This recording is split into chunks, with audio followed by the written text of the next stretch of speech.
आज के सभाध्यक्ष मामा जी और मुख्य अतिथि कहानीकार चमन जी,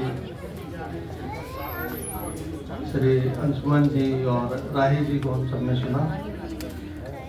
मंजू सक्सेना जी और दुबे जी ने मुख्य वक्ता का बहुत अच्छा अपना योगदान दिया और लगभग सारी बातें कह दी। जो बची थी वो राही जी ने पूरी की, पर फिर भी कुछ चीज़ें हैं जो मुझे कहनी है।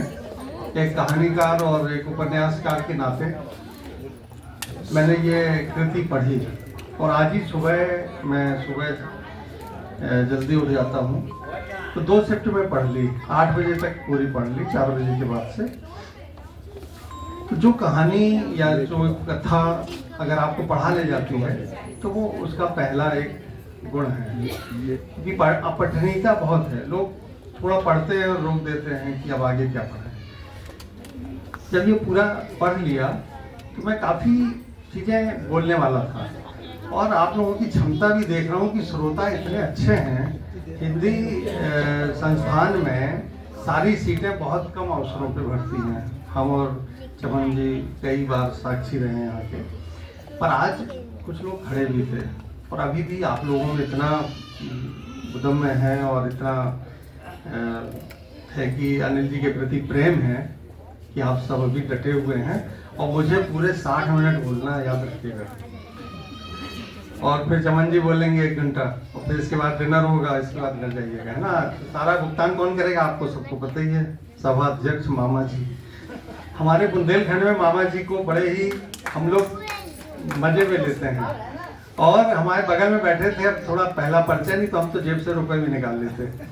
तो भांजे ऐसे ही होते हैं और भांजे का जो सुख होता है, जो मामा देखता है, वो केवल यहाँ मामा नहीं देख रहे हैं, मामी भी बैठी हैं अनिल जी की और परिवार के लगभग बहुत लोग हैं और जो परिवार के हैं, रक्त संबंधी हैं, उसके अलावा भी जो अरविंदो पार्क के साथी हैं, उनमें कितना प्रेम है कि वो अनिल जी के इस कार्यक्रम से जरा भी ऊब नहीं रहे हैं, सुन रहे हैं सारी चीज़ें।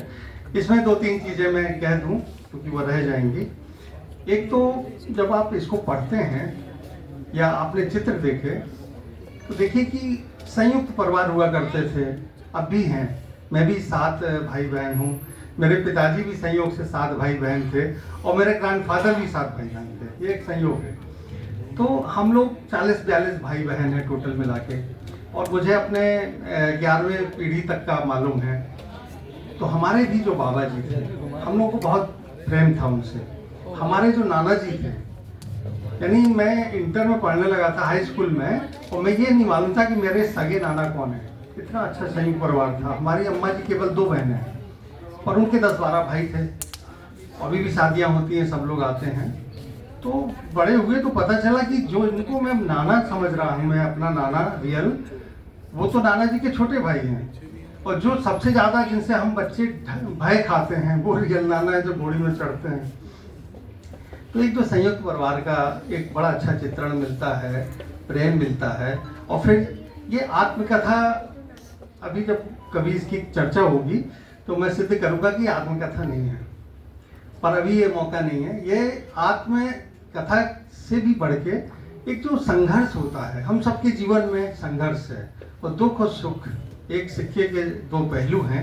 हमें अगर सुख भी मिल रहा है तो दुख भी मिल रहा है। दुख अगर आपको नहीं मिलता है तो आप सुख की कोई वो आनंद नहीं उठा पाएंगे उस सुख का। एक 15 साल का बालकी कहेंगे उसको, जो अपने बड़े भाई को लेके और कैसे कैसे वो जाता है और कई अधिकारियों से बात करता है और डॉक्टर से भी डट के बात करता है कि हम दोनों भाइयों को फेंक दो यहाँ से, हमारे पीछे कोई नहीं है। हम इतना प्रेम बड़े भाई से। और जब बड़ा भाई नहीं रहता है तो वो दुख भी झलकता है और विवाह होता है, संघर्ष होता है। नौकरी, हम लोगों की एक ऐसी पीढ़ी रही है कि नौकरी एक जरूरी चीज़ें बन गई थी। बहुत सारी कमियां थी, कई तरह के आर्थिक संघर्ष थे। तो आपके जो पितामह, आपके जो बाबा का जो योगदान है कि अवकाश के बाद भी उन्होंने काम किया। आपके पिताजी के बड़े भाई, उनका भी योगदान है कितना अच्छा चित्रण है, नहीं तो कोई कहाँ इतना याद रखता है। मामा लोगों का इतना अच्छा योगदान रहा आपके साथ, मामियों का। और इस जो पूरी पुस्तक का, चमन जी भी सहमत होंगे, इस पूरी पुस्तक का जो सुमेरु है, सबसे महत्वपूर्ण जो हिस्सा है, जहाँ अनीता जी हैं कि एक माँ अपने उस बच्चे को किडनी दे रही है जो उसका जाया नहीं है। और एक चीज तो कहने से रह गई ना, मैं ज्यादा पता कर पाया हूँ कि उन्होंने खुद कोई संतान नहीं पैदा की। ये देखिए एक वचन कि अपना बच्चा अगर आ गया तो कहीं उसमें ना मोह मेरा हो जाए और मैं उतना प्यार ना दे पाऊँ इन दोनों बच्चों को। ये भी एक भावना उनकी रही होगी, क्योंकि जिस तरह वो बुद्धा पार्क में मिली अपने परिवार के साथ अनिल जी से, तुरंत विवाह नहीं किया, 4-5 महीने उन बच्चों से हिली मिली और फिर वो विवाह किया। तो ऐसी देवी तुल्य जो भारतीय नारी है अनीता श्रीवास्तव के नाम से, मैं भी उनको बहुत नमन करता हूँ। और वो एक बहुत अच्छा कैरेक्टर है जो हम जैसे लोगों को मिल गया है। मैं उनके और थोड़ा चीज़ें जानकारी रख के राही जी से पता करके और कुछ लिख सकता हूँ उनके बारे में। एक दृश्य आता है जब आपकी पत्नी नहीं रहती हैं, आपने बहुत संघर्ष उनके साथ समय बिताया, पहली पत्नी के साथ। दूसरा दृश्य बहुत मार्मिक है जब वही स्थिति बेटी के साथ हो जाए।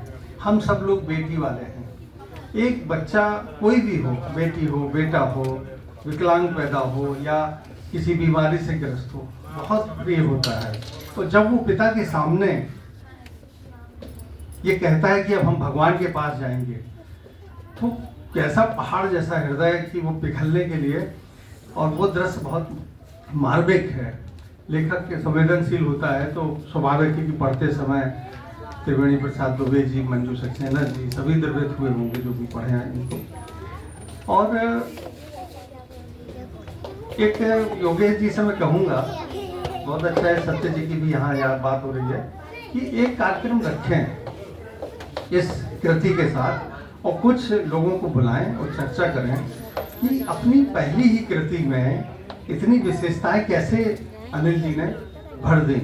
और अभी मुझे लगता है जैसे आपके एक मित्र हैं इजरार रोल, उनका भी कैरेक्टर आपने दिया कि एक प्लाट था, कैसे उसको घेरा गया। यानी बहुत से छोटे छोटे दृश्य हैं और कई बातें हैं। क्योंकि मैं यहाँ जब पहली बार आया तो मुझे गाजियाबाद के मित्र मिले आपके, जो यहाँ बैठे हुए हैं, उनका नाम नहीं ले पाए दिनेश जी। तो उन्होंने कहा कि मेरा कोई जिक्र नहीं है। तो ऐसे बहुत सी घटनाएं, उपघटनाएं जो छूटी हुई हैं। और एक आत्मकथा लिखना बहुत बड़ा साहस का काम है।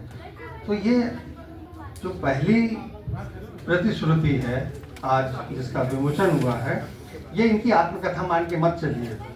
ये इनके जीवन का अपना संघर्ष था जो इन्होंने बयां किया। अब मैं कहूँगा कि जो चीज़ें आपने छिपाई हैं, अभी बहुत सारी छिपाई जाती हैं, जो दोस्तों को भी बताएं, आत्मकथा वहाँ से भी आती है। और बहुत से जो हम ऐसे कार्य करते हैं उनको छिपा जाते हैं, जो समाज के सामने नहीं आ पाते हैं। पर मुझे नहीं लगता कि अनिल श्रीवास्तव जैसा व्यक्तित्व, कोई भी ऐसा व्यक्ति भी कभी पाप कर सकता है। पर्दे पीछे क्या है मैं नहीं समझ सकता, पर इनको देख के और इनकी किताब को पढ़ के कहीं से भी नहीं लगता कि इन्होंने किसी को पीड़ा पहुंचाई होगी। तो ऐसे व्यक्ति जो पर पीड़ा नहीं करते हैं, जो दूसरे की पीड़ा को हरने का प्रयास करते हैं, वो हमेशा पूज्य होते हैं और अनुकरणीय होते हैं। इन्हीं शब्दों के साथ मैं बहुत शुभकामनाएं देता हूँ। समय की बहुत कमी है, आगे कभी इस किताब पर फिर चर्चा होगी। और मैं ये एक आग्रह करके जाऊँगा कि आप सभी इस पुस्तक को जरूर पढ़ें, जो परिवार के सदस्य हैं, जो मित्र हैं, और इस पुस्तक को संक्रमण करें, फैलाएं चारों तरफ कि लोग पढ़ें और देखें कि एक परिवार में जो एकता होती है, जो आपसी प्रेम होता है, वो कैसे हम कर सकते हैं। अनिल जी का मैं बहुत आभारी हूँ, विशेष रूप से अपने अग्रज जो बड़े भाई श्री कैलाश जैन साहब का, जो हमारे सहयोग परिषद के महासचिव हैं, कि उन्होंने मुझे 4 दिन पहले अनिल जी से मुलाकात कराई। तो लखनऊ में रह रहे हैं, फिर कभी हम लोग मिलेंगे। और यहाँ पे अनिल जी के जितने भी पारिवारिक मित्र हैं और जो परिवार के सदस्य हैं, बेटियां हैं, बहुएं हैं, जो भी रिश्ते से जो भी हैं, कितने आपके चाहने वाले हैं। तो बहुत शुभकामनाएं। और मामा जी से अनुरोध है कि एक अच्छी सी पार्टी रखें किसी दिन, हम सब लोग वहाँ इकट्ठे हों। बहुत धन्यवाद।